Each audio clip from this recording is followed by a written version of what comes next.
Mais on s'autorise à penser dans les milieux autorisés. Alors ça, c'est encore un autre truc. Les milieux autorisés, vous y êtes pas, vous, hein.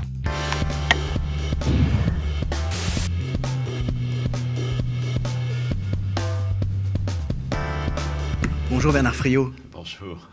Prenons le pouvoir sur nos retraites. C'est le titre de ce petit livre, petit par le format, mais grand par l'importance, c'est ce que je pense après l'avoir lu, qui paraît à la dispute, évidemment sur un thème qui est on ne peut plus d'actualité, la bataille contre la contre-réforme des retraites a repris.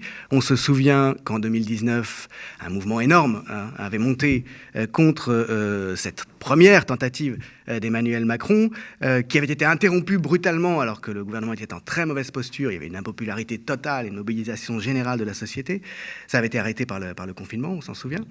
Dans ce petit livre qui explique les choses et les problèmes d'une manière tout à fait efficace, tout en déplaçant assez nettement les questions, on va y revenir tout de suite. Dans ce petit livre, tu rappelles que, depuis le milieu des années 80, c'est l'obsession des classes dirigeantes françaises, elles n'en démordent pas, il faut réformer les retraites, alors même que le système n'est pas déficitaire. On sait que le gouvernement, les membres du gouvernement, ses soutiens médiatiques se démultiplient pour mentir éhontément contre l'évidence, puisque les rares personnes qui sont un peu de bonne foi, tout en étant plutôt du côté du gouvernement, reconnaissent qu'il n'y a pas de déficit, qu'il n'y a pas de nécessité économique à cette réforme. Pourtant, et on peut peut-être partir de ce paradoxe étonnant, comme je le disais, comme tu le rappelles d'emblée, c'est un impératif pour le pouvoir, pour les classes dirigeantes, que cette réforme, depuis une trentaine d'années, il n'en démorde pas. Alors pourquoi ? C'est que l'enjeu, sans doute, derrière, puisqu'il n'est pas économique, puisque l'équilibre est là, en réalité, l'enjeu est autre, et tu le montres. L'enjeu est beaucoup plus général. Alors l'enjeu, effectivement, on va le qualifier quand même d'économique, mais pas du tout au sens de financier. Il est économique au sens où la classe dirigeante ne l'est que parce qu'elle dirige le travail. Le pouvoir sur l'argent, c'est la conséquence du pouvoir sur le travail. Et donc, l'enjeu pour la bourgeoisie capitaliste qui a le monopole du travail, parce que le capital ne se met pas en valeur dans la sphère financière, c'est croire n'importe quoi que de penser qu'il y a une auto-valorisation du capital. Dans la sphère financière, c'est de la monnaie virtuelle. La valorisation du capital, ça se fait dans l'économie réelle par le travail. Et donc, la maîtrise par la bourgeoisie du travail, le fait qu'elle ait le monopole de la production, de la décision sur ce qui va être produit, où, par qui, comment, c'est la condition de son existence de classe. Et donc, elle veille, mais de façon absolue, à ce que nos ressources dépendent de l'acte de travail subordonné que nous faisons, quelle que soit notre appréciation de la légitimité de cet acte. Mais nous sommes obligés de le faire parce que nous ne sommes payés qu'après que cet acte ait été posé. C'est le salaire résultat de la subordination qui est au cœur du capitalisme. Au fond, c'est à la tâche, quoi. On est payé à la tâche.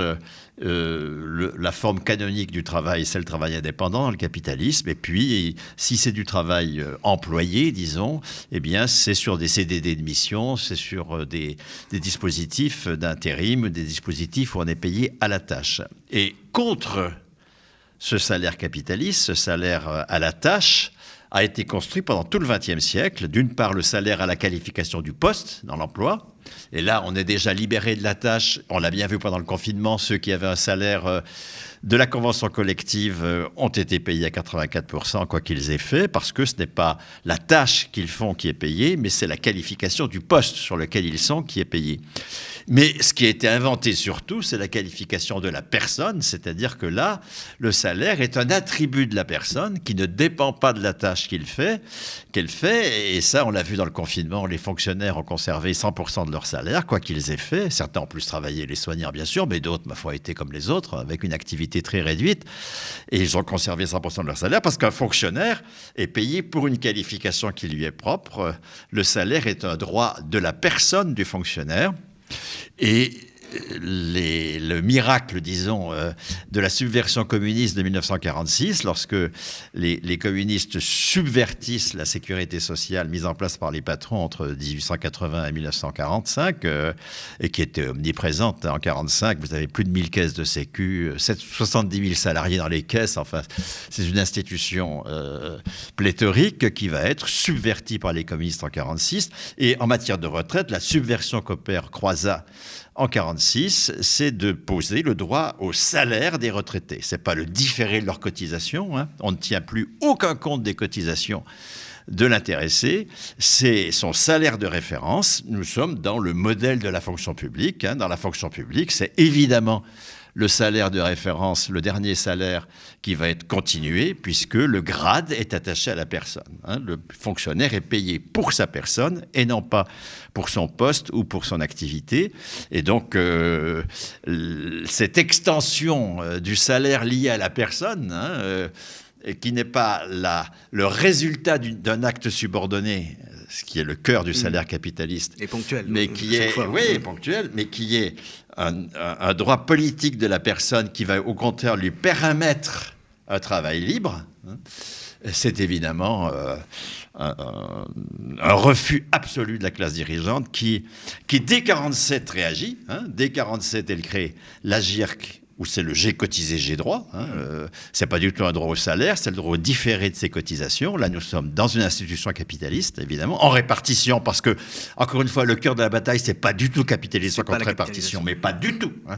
C'est répartition communiste, c'est-à-dire une socialisation du salaire qui attribue du salaire hors emploi, un salaire lié à la personne, versus répartition capitaliste, c'est-à-dire des cotisations qui maintiennent le salaire dans le carcan de l'emploi, mais qui vont être différés par une pension qui va être calculée en fonction des cotisations. Alors, si on reprend ton raisonnement très clair, tel qu'il est exposé dans le livre, là, tu es parti, comme dans le livre, du travail, et non pas de la retraite. Et c'est ça qui est fondamental, et c'est la démonstration de ton livre.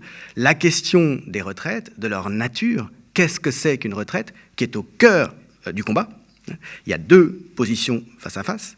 C'est en fait la question du travail. Elle engage en réalité beaucoup plus, si on peut dire, hein, que les dernières décennies de la vie, mais l'ensemble du travail, hein, des conditions dans lesquelles s'exerce le travail, et la nature même de ce travail, entre un travail capitaliste d'un côté, qui est conçu comme un élément finalement à domestiquer pour la production, hein, et dans la subordination, avec donc une souveraineté de ceux qui maîtrise le capital, par opposition à un autre travail qui est un travail collectif libre. La question étant, hein, de manière, par conséquent, la nature aussi de ce que c'est que ce salaire, de ce que c'est que la retraite, pardon. Est-ce que c'est un revenu différé, tu le disais, donc qu'on perçoit à hauteur des cotisations qu'on a faites quand on travaillait, hein, ou bien est-ce que c'est un salaire continué, ce qui a des implications très différentes sur la nature même de la chose. Absolument, hein, c'est le cœur de la bataille de classe, hein, qui se joue en matière de retraite, c'est évidemment la souveraineté sur le travail. Hein, c'est pas du tout... Ce qui explique l'acharnement. Bien sûr, évidemment. L'acharnement des classes dirigeantes. Mais la classe dirigeante n'existe que parce qu'elle est souveraine sur le travail. Et donc, elle est souveraine sur le travail, encore une fois, parce qu'elle nous tient par un salaire qui est suspendu au fait qu'on ait d'abord posé l'acte subordonné qu'elle exige. Très bien. Ce salaire Absolument. est un chantage. Le salaire, c'est un chantage dans le capitalisme. Et nous sommes sortis du chantage dès lors que le salaire devient un attribut de notre personne. C'est ça le point. Justement, le retraité, c'est quelqu'un qui est tout à fait, dont l'existence est tout à fait scandaleuse dans ce contexte-là, puisqu'il continue à percevoir un salaire alors qu'il fait, en fait, c'est pas qu'il fait rien. Non. Il fait ce qu'il veut. Voilà, c'est ça la question. Et en fonction de sa qualification. Comme il fait ce qu'il veut, ça, c'est inacceptable. La bourgeoisie va appeler ça non-travail. Dès lors que ce n'est pas imposé par elle, ça n'est pas du travail. C'est acceptable si finalement il fait ce qu'il veut parce qu'il a accumulé un revenu différé. Hein, alors ça. voilà, donc ça, c'est effectivement, si on fait de la retraite une espèce de succédané du droit de propriété à travers ce qu'on appelle la solidarité intergénérationnelle, un thème capitaliste s'il en est, j'ai pas consommé tout mon salaire quand j'étais actif, j'en ai mis une partie au pot commun, et ben je dois maintenant bénéficier de la solidarité à travers les cotisations des actifs actuels dont j'ai fait preuve quand j'étais moi-même actif. Et le sens commun soutient ça, hein, la façon dont ton livre est organisé le montre bien, parce que tu réponds dans le livre, hein, c'est une conversation en fait. Hein, des gens qui ne sont pas spécialistes, qui n'ont pas derrière eux 40 ans de travail autour de ces questions, te posent tout simplement les interrogations qui leur viennent du point de vue du sens commun. Oui, alors c'est vrai que la forme de ce livre, ce sont des conversations avec des interlocuteurs qui sont des interlocuteurs représentatifs, disons, de l'opinion. Mais c'est vrai que l'opinion courante, mais ça Marx le signalait, les idées dominantes sont celles de la classe dominante. Hein, et donc l'opinion courante, c'est que la retraite, c'est j'ai cotisé, j'ai droit, que c'est de la solidarité intergénérationnelle, enfin, etc., etc. Alors que ce que les communistes mettent en place en 1946, c'est le contraire de cela. Hein. C'est un droit politique au salaire, déconnecté de l'emploi. C'est pas le différé d'un salaire que j'ai touché, qui ne peut être touché que dans l'emploi, d'accord, et que j'ai pas complètement consommé. Donc à la personne, et donc à un statut, un grade et un statut. Ça attribue à la personne une qualification, bien sûr, sur le modèle de la fonction publique, qui est étendue en matière de retraite par Croizat au régime général des salariés du privé. Et donc là, depuis 47, disons, la riposte, c'est pas du tout. Un retraité, c'est pas un salarié en train d'avoir un salaire pour une activité libre, pour un travail libre. Un retraité, c'est un ancien travailleur qui ne travaille pas, qui ne produit rien, qui a travaillé en s'emmerdant toute sa vie, mais qui est devenu méritant. Hein, c'est toute la valeur travail. Hein. Le travail, c'est quelque chose qui, par nature, est subordonné, par nature ne nous appartient pas. On naturalise complètement la violence capitaliste sur le travail, c'est normal. D'ailleurs, on invente une étymologie complètement con, tripalium, d'accord, qui n'a rien à voir avec travailler viendrait d'un mot qui signifierait mettre à la torture, hein, en latin. Ce qui est très contesté, mais ce qui est souvent mis en avant. Oui, bien sûr. Et c'est aussi l'idée du labeur. Hein, le labeur, alors ça par contre, c'est à la fois la souffrance et le travail. Oui. Voilà, et donc ça nous rend méritants, hein, puisqu'on fait quelque chose qu'on ne maîtrise pas, ça nous rend méritants et ça mérite qu'on ait un temps de non-travail en fin de vie. On travaille pour plus avoir à travailler. Enfin, sachant que de son côté, la bourgeoisie, elle, vit largement dans l'oisiveté, mais sans aucun problème moral à ce sujet. Oui, mais encore une fois, mon problème n'est pas l'oisiveté des riches, je m'en fous éperdument. Mon problème, c'est que nous sortions de l'aliénation à la religion capitaliste, hein, à ce dogme que le travail, le salaire, ça se mérite par un travail subordonné qu'on ne décide pas. Et que ça a valeur et que parce qu'on s'est soumis à un travail qu'on ne maîtrise pas, on a le droit, 1, de consommer, 2, d'avoir du loisir. Or, confiner les personnes de plus de 60 ans dans le loisir, pour moi, c'est un scandale inouï. Leur nier toute contribution à la production, c'est les amputer d'une dimension absolument nécessaire de la personne. Mais encore une fois, le travail n'a de sens anthropologique que s'il est maîtrisé par celui qui le fait. Hein. Un travail non maîtrisé n'a aucune valeur anthropologique, sinon vive l'esclavage, évidemment. Et tu dis, au fond, il n'y a de travail que collectif. Et il n'y a de travail que collectif, c'est-à-dire que attribuer, mais ça je le montre depuis Puissance du salariat, hein, ça fait depuis 25 ans que j'ai montré ça, attribuer à une personne une contribution précise, hein, qui serait monnayée dans un salaire correspondant à son contribution, mais c'est totalement absurde. Ça n'a pas de sens. Ça fait abstraction de toutes les conditions sociales dans lesquelles elle a acquis sa qualification d'abord. Mais bien sûr. Et puis ensuite, la question du capital. Nous sommes tous partie prenante d'une production dont nous récupérons... nous avons une contribution et le salaire que nous en tirons n'est pas du tout la mesure de notre contribution. Il y a bien des rapports sociaux, des rapports de violence, etc., qui sont passés par là.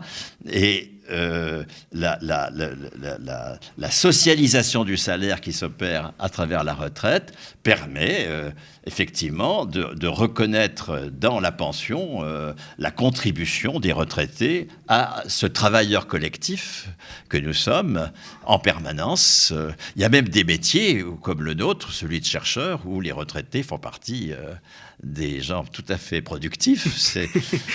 Non pas par le le cumul emploi-retraite, qui est une saloperie capitaliste, par le fait qu'en tant que retraité, il continue à bosser dans les labos, à faire de la recherche, à écrire des bouquins, ce qui montre bien que ça pourrait être la situation de tout le monde. Ah oui, mais alors on va être sur les toits ou maçon toute notre vie? Non, à partir du moment où on est titulaire de sa qualification, de son salaire, mais on a des possibilités de choix, de libre activité qui s'ouvrent à nous sans que nous ayons à quémander à la bourgeoisie capitaliste un travail qu'elle nous impose. C'est cette liberté-là qui est représenté aujourd'hui, le groupe le plus important qui représente ce salaire de la liberté, c'est les retraités. Alors pas tous, parce que les retraités, surtout femmes qui gagnent moins que le SMIC, c'est pas du salaire, faut pas rigoler. Mais sur les 17 millions de retraités, il y en a 9, surtout des hommes, il y en a 9 qui ont une pension supérieure au SMIC, comprise entre 75 et 100% de leur salaire net de référence, et qui donc sont titulaires d'un salaire à vie, le salaire de la liberté. C'est pour ça qu'il y a un bonheur à être retraité. Et évidemment, cette situation, il faut l'étendre à tout le monde. Il n'y a aucune raison que ce soit réservé aux retraités. Et c'est pour ça que la classe dirigeante veut le supprimer à tout prix chez les retraités. Et là, on voit bien comment, en fait, en partant de l'enjeu des retraites, on en arrive à l'enjeu du travail et l'enjeu beaucoup plus général des formes de la société et de la substance de la valeur elle-même. L'enjeu du communisme, évidemment. L'enjeu de la sortie du capitalisme, qui est une urgence, aussi bien anthropologique qu'écologique. Dans ton dialogue avec plusieurs interlocuteurs, à un moment donné, tu repars de cette idée qui est énoncée devant toi, qui est très commune et qui correspond à ce que disait Marx, comme tu le rappelais tout à l'heure, les idées dominantes sont celles de la classe dominante. Je suis fier de mon travail. Et je tiens à cette idée selon laquelle je vis de mon travail. Voilà, être fier de son travail, ça c'est très important. Mais être fier de vivre de son travail, sa vie par son travail, ça c'est une aliénation. C'est pas du tout la même chose. Être fier de vivre grâce à son travail, de vivre de son travail, selon l'expression, et être fier de son travail, ça peut même être des choses qui sont aujourd'hui antithétiques. Antithétiques, parce que ceux qui sont invités à être fiers de vivre de leur travail font en général des travaux avec lesquels ils sont en désaccord. Donc ils ne sont pas fiers de leur travail du tout. L'utilité sociale... Absolument. Ils ne sont pas fiers de leur travail, la nuisance. Mais on les invite à être fiers de vivre de leur travail. C'est ça là. Comme si c'était autonome. Les méfaits de la religion capitaliste, de la valeur travail. Le travail, par définition, c'est emmerdant, voire c'est nocif, mais... Du coup, comme c'est emmerdant et nocif, ça nous rend méritants. On fait un truc qui va contre notre déontologie, du coup on mérite. Et on mérite de gagner sa vie. Et gagner sa vie, c'est pas travailler. Non, gagner sa vie, c'est gagner de la consommation et gagner du loisir. Le pain et les jeux. Alors, tu expliques bien, dans ce livre, en revenant sur les décennies passées, que finalement... Depuis 1987 et la première offensive, ça n'a pas cessé depuis, du gouvernement ultra-réactionnaire de Chirac, de la cohabitation, finalement, il n'y a eu quasiment que des défaites, de l'opposition dans la défense des retraites. Tu repasses sur les différents événements. Il y a une exception, il y a un moment important qui est 1995. Où Juppé échoue à imposer sa retraite. À maints égards, c'est quand même une flexure importante parce que c'est le moment où une bonne partie des intellectuels de gauche, entre guillemets, de gauche de gouvernement, se rallient massivement, même si Bourdieu réagit et il y a des réticences, mais enfin globalement, toute cette classe intellectuelle qui fait l'hégémonie culturelle se rallie au plan Juppé, y compris quand elle se prétend de gauche. Alors la réforme échoue, mais tu le rappelles, quelques années plus tard, c'est, si je ne me trompe pas, Sarkozy qui l'a fait passer. Absolument, en 2008-2009, la réforme Juppé du statut, du régime de retraite des cheminots s'opère. Et évidemment. Depuis, il n'y a eu quasiment que des défaites, et ça, tu l'expliques par le fait que les opposants se situent sans s'en rendre compte, restent sur le même plan, dans le même cadre de pensée, dans le même cadre de réflexion sur les retraites que les réformateurs. Que la contre-réforme. Mais bien sûr, puisque ce que conquièrent les communistes en 1946... Alors, Thorez comme ministre de la fonction publique, Marcel Paul comme ministre de la production industrielle qui fait le statut des électriciens gaziers, Ambroise Croizat comme ministre du Travail qui met en place le régime général, ces ministres communistes opèrent cette dissociation du salaire de l'activité, du salaire de l'emploi, pour en faire un attribut de la personne. Et ça, cette nouveauté communiste, elle va être combattue dès 1947 par la riposte patronale qui est, mais non pas du tout, dans la GIRC, c'est pas un salaire continué, c'est le différé de cotisation. La GIRC, c'est une institution en répartition, bien sûr. La riposte patronale, elle est forcément en répartition. Aucune classe dirigeante n'est assez folle pour fonder la retraite sur la capitalisation. Nulle part au monde. Nous sommes là en répartition, bien sûr. L'enjeu de classe, il est interne à la répartition entre le régime général et la GIRC-ARCO. La GIRC cadre uniquement, et puis ARCO, années 50. Il y a une obstination patronale à créer un régime complémentaire qui, progressivement, l'emporte. Voilà. Pour le moment, il ne fait encore que le quart des pensions. Sur les 340 milliards de pensions, le régime AGIRC-ARCO, qui est un régime vraiment capitaliste, c'est 80 milliards à peu près. Mais dans les pensions les plus récentes, il fait le tiers. Pourquoi ? Parce que depuis 20 ans, même depuis plus de 20 ans, il n'y a eu aucune hausse du taux de cotisation au régime général, alors que le taux de cotisation à la GIRC a doublé. Et donc, tout ça dans une indifférence syndicale totale. C'est ça le problème. C'est que sur les deux mots essentiels, salaire et travail, sur ces deux mots essentiels de la retraite, nous avons une identité de vue des réformateurs et des opposants. C'est-à-dire, c'est pas du salaire et les retraités ne travaillent pas. Alors évidemment, si ce n'est pas du salaire et si les retraités ne travaillent pas, nous n'avons pas commencé à imposer un autre statut du travailleur, libéré de l'obligation de satisfaire à un travail subordonné pour pouvoir être payé. On n'a pas commencé. On est resté dans le capitalisme. Et on ne peut pas connaître de victoire. On ne peut pas connaître de victoire puisqu'on ne s'appuie pas sur le déjà-là communiste qui a été construit. Tu montres bien que c'est le fil directeur finalement de toutes les réformes Macron depuis qu'il est arrivé, qu'il s'agisse de la réforme de l'enseignement professionnel, qu'il s'agisse de la diminution des allocations de chômage, qu'il s'agisse des retraites, et c'est ça la clé, c'est ça qui explique pourquoi cette obstination alors qu'il n'y a aucune nécessité financière, c'est à chaque fois restreindre l'autonomie du travailleur, restreindre sa liberté, le coincer, le soumettre à un chantage toujours plus pressant pour l'obliger à vendre sa force de travail. Et ce chantage est d'autant plus pressant que, encore une fois, notre adhésion au travail tel que la bourgeoisie en a le monopole, elle est de plus en plus faible. Oui. Pour des raisons à la fois anthropologiques et écologiques. Nous voyons bien que d'un point de vue anthropologique, ce travail-là, il ne nous satisfait pas. Et puis du point de vue écologique, alors il nous mène droit dans le mur. Et donc il n'y a plus d'adhésion. On le voit bien à travers tous ces jeunes diplômés qui disent on ne travaillera pas pour la merde que nous fait faire le capital, et qui sont dans la sécession. Il faut les sortir de la sécession pour qu'ils deviennent majoritaires, évidemment.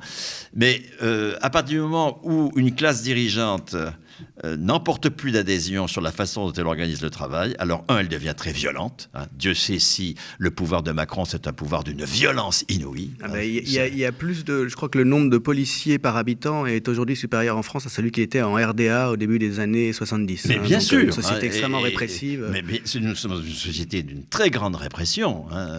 Et la retraite des policiers, en revanche, on le sait, c'est un des éléments qui font scandale. C'est tellement énorme, c'est tellement gros, mais plus c'est gros, plus ça passe. Elle va être maintenue à 54 ans. Non, mais ça, c'est classique. Pour service rendu à la domination de classe. Bien sûr, tout ça, c'est normal.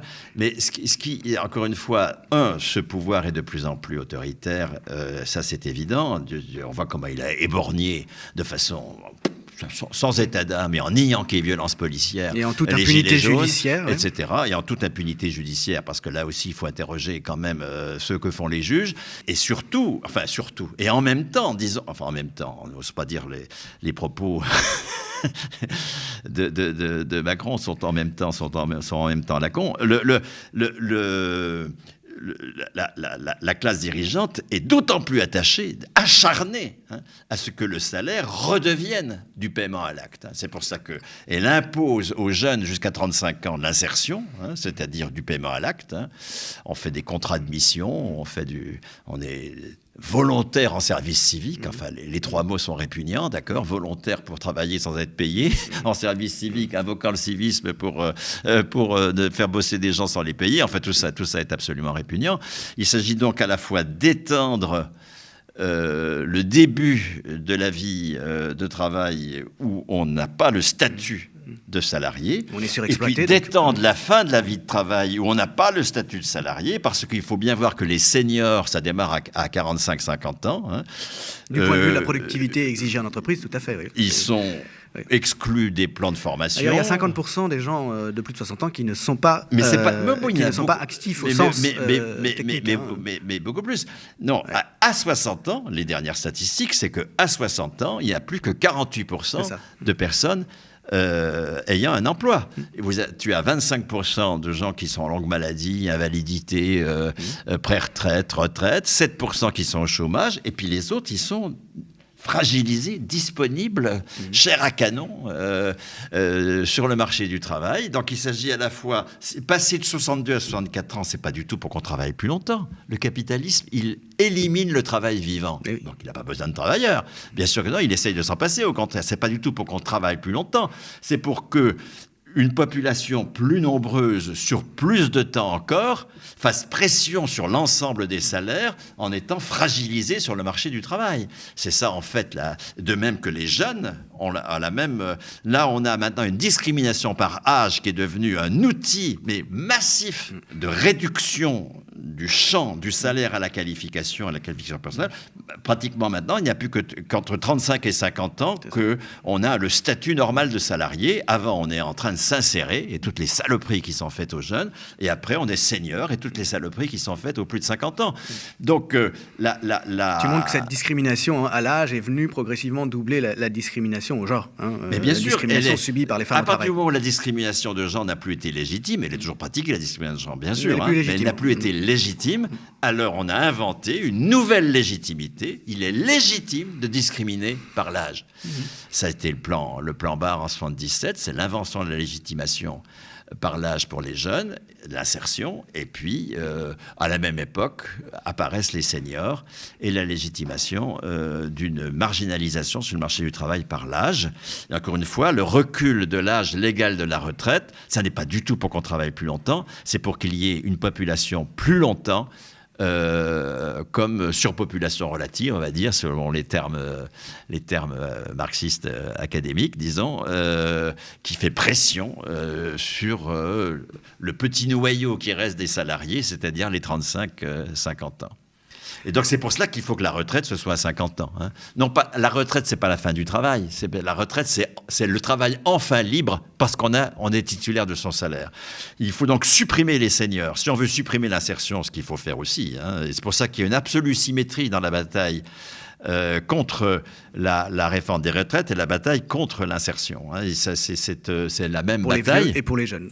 Voilà, il faut supprimer les seniors. Supprimer les seniors, ça veut dire qu'à 50 ans, on devient enfin titulaire de son salaire. Ce salaire est porté au salaire moyen, c'est-à-dire à 2 500 €, c'est le salaire moyen aujourd'hui. S'il est inférieur, ramené à 5 000 € s'il est supérieur, parce que des salaires supérieurs à 5 000 € ça ne sert à rien qu'à emmerder le monde, hein, c'est tout. Donc il n'y a aucune légitimité à des salaires supérieurs à 5 000 €. Donc on a une hiérarchie des salaires qui est de 1 à 2 à partir de 50 ans. Et ces retraités de 50 ans, bien sûr qu'ils restent au travail, évidemment, mais c'est enfin du travail libre parce qu'ils sont titulaires de leur salaire. Il faut aussi qu'ils soient inlicenciables, c'est très important, parce qu'ils vont avoir une responsabilité, ils vont être chargés de l'auto-organisation des travailleurs dans l'entreprise.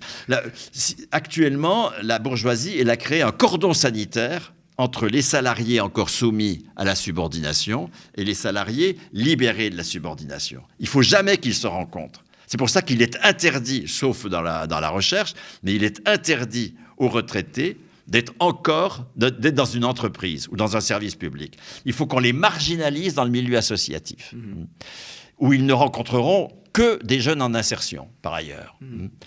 C'est-à-dire que la présence sur le même lieu de travail de salariés encore subordonnés et de salariés libérés, ça, il faut absolument qu'elle ne se fasse pas. Et c'est pour ça qu'il faut maintenant absolument qu'elle se fasse et qu'on soit libéré du marché du travail à 50 ans, qu'on devienne titulaire de son salaire à 50 ans, mais qu'on soit également inlicenciable et en responsabilité de la lutte contre les directions et contre les actionnaires pour l'auto-organisation des travailleurs. Parce que l'enjeu du passage au communisme, c'est évidemment l'auto-organisation des travailleurs.